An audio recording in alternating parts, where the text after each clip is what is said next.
تو السلام علیکم جی، آج جس ہستی کی لائف کو میں بیان کرنے کے لیے آپ کے سامنے حاضر ہوں وہ تھے ہمارے دوسرے خلیفہ حضرت عمر رضی اللہ تعالیٰ عنہ، جن کی بہادری کا، جن کی عدل کا، ان کے دور حکومت کا جو کہتے ہیں کہ اسلام کا سنہری دور تھا، آج بھی ہم یاد کرتے ہیں۔ تو ان کی لائف پر تھوڑی سی روشنی ڈالیں گے۔ ان کا نام عمر بن خطاب تھا، ان کی کنیت ابو حسف تھی اور لقب الفاروق۔ الفاروق یعنی حق اور باطل میں فرق کرنے والا، ٹھیک ہے۔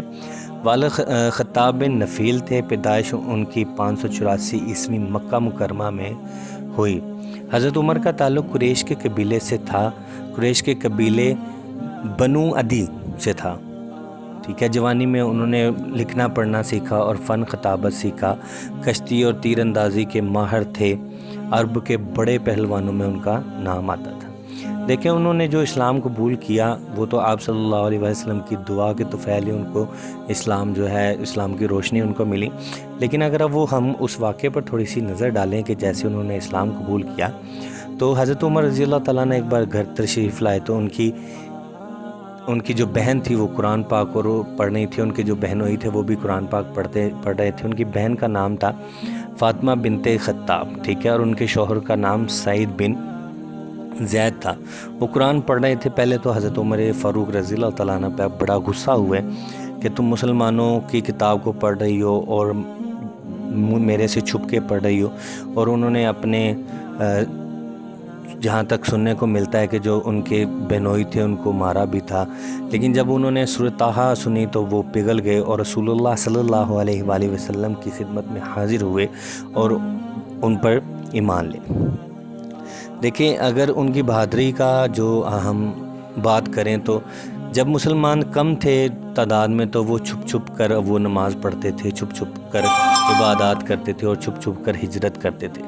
لیکن حضرت عمر فاروق رضی اللہ تعالیٰ عنہ جیسے ہی مسلمان ہوئے، انہوں نے کھل کر مسلمانوں کو سپورٹ کیا اور علن اعلان کہتے تھے۔ جب ہجرت کا موقع آیا، سارے چھپ چھپ کر جا رہے تھے تو حضرت عمر فاروق کھلے عام جا رہے تھے، نہ کسی کا ڈر نہ کسی کا خوف، اور چلاتے جا رہے تھے کہ جو چاہتا ہے کہ اس کی ماں روئے اور جو چاہتا ہے کہ اس کی بیوی بیوہ ہو جائے اور جو اس کے بچے یتیم ہو جائیں، آئے اور مجھے روکے ہجرت سے۔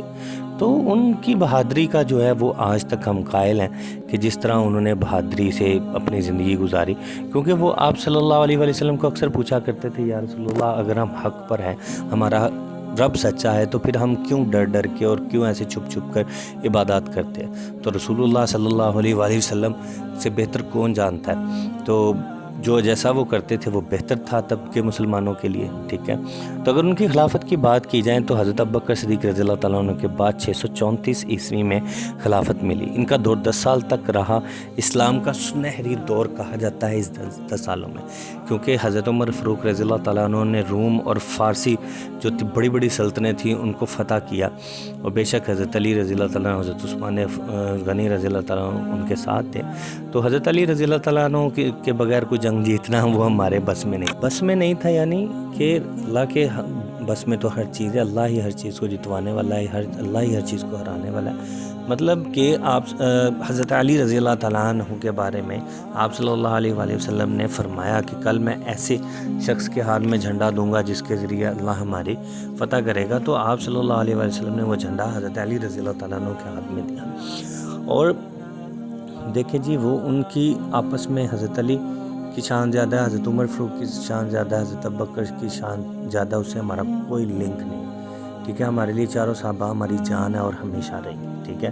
اور میں لوگوں سے کہوں گا کہ یہ شان زیادہ کم والی باتیں جو ہے نا جناب اپنے پاس رکھیں، اس سے ہمارا کوئی لنک نہیں۔ تو اگر ان کی شخصیت کی بات کی جائے تو انصاف میں وہ بے مثال تھے، دنیاوی عیش و عشرت سے بہت دور تھے۔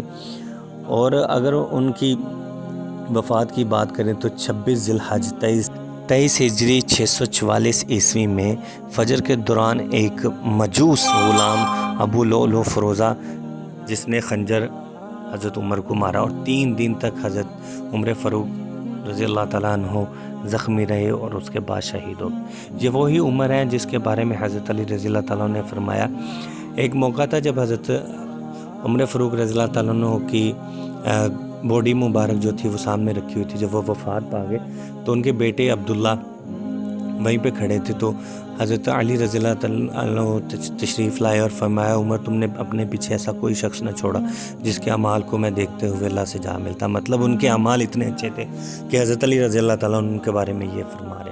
تو ہمیں کوئی بھی ایک آدھا بھی الفاظ ان کے بارے میں کچھ کہنے سے پہلے یہ دیکھ لینا چاہیے کہ کن صحابی نے اور یا رسول اللہ نے ان کے بارے میں کیا فرمایا. رسول اللہ صلی اللہ علیہ وسلم نے فرمایا کہ اگر میرے بعد کوئی نبی ہوتا تو عمر ہوتا. تو بھائیو دوستو بزرگوں یہ تھی حضرت عمر فاروق رضی اللہ تعالیٰ عنہ کی زندگی مبارک ہو اور ان کی وفات، ان کی پیدائش کی جگہ. ٹھیک ہے، سارا کچھ میں نے آپ کو اس میں بتا دیا. انشاءاللہ اگلی ویڈیو میں ملیں گے حضرت عثمان غنی رضی اللہ تعالیٰ عنہ کی لائف کے بارے میں کہ کن جنگوں میں انہوں نے حصہ لیا، ان کی پیدائش کب ہوئی، وفات کیسے ہوئی. ٹھیک ہے، تو ملتے ہیں اگلی ویڈیو میں. اگر ویڈیو پسند آئی ہو تو لائک شیئر کر دیجیے گا، کمنٹ کر دیجیے گا اور سبسکرائب تو لازمی کر دیجیے گا. اللہ حافظ. اپنی دعاؤں میں یاد رکھیے گا. میں جتنا اسلام کو جتنا پھیلا سکوں گا انشاءاللہ پھیلاؤں گا. تھینک یو سو مچ. اللہ حافظ.